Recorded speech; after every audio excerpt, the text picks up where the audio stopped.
Guys, how are you? Today we're going to be speaking about beauty blenders. So you can use a beauty blender for everything from applying foundation and concealers. And I can tell you, beauty blenders are my all-time favorite product.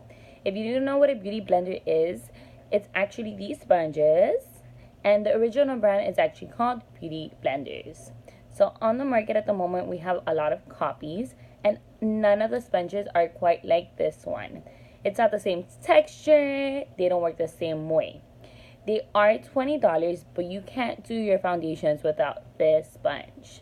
So if you don't have one, or maybe you do have a beauty blender, you might be asking yourself some of the questions such as, why is this the best tool out there?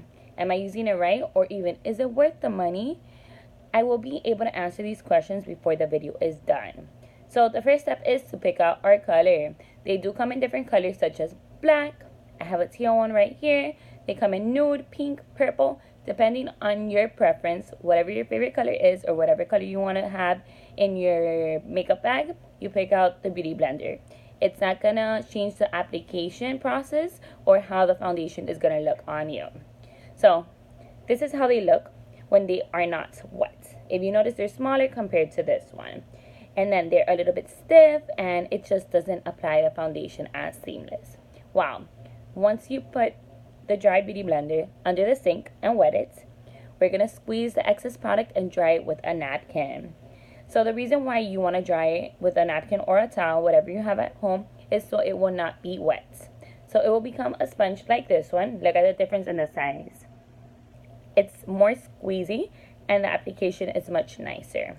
So this is going to create a transparent makeup application, a non-streaky and heavy foundation.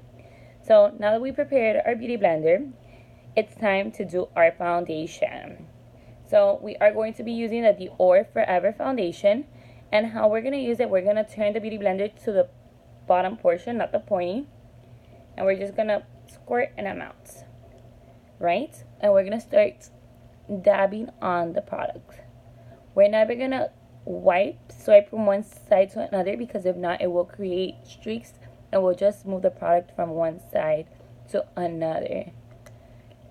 So the beauty blender does create a flawless finish and makes it look like skin without having any imperfections on the face. So now, to conclude, make sure you wet your beauty blender before started, because we don't want this harsh beauty blender. We're going to grab a towel or napkin and dry it just a little bit because we don't want it to be wet.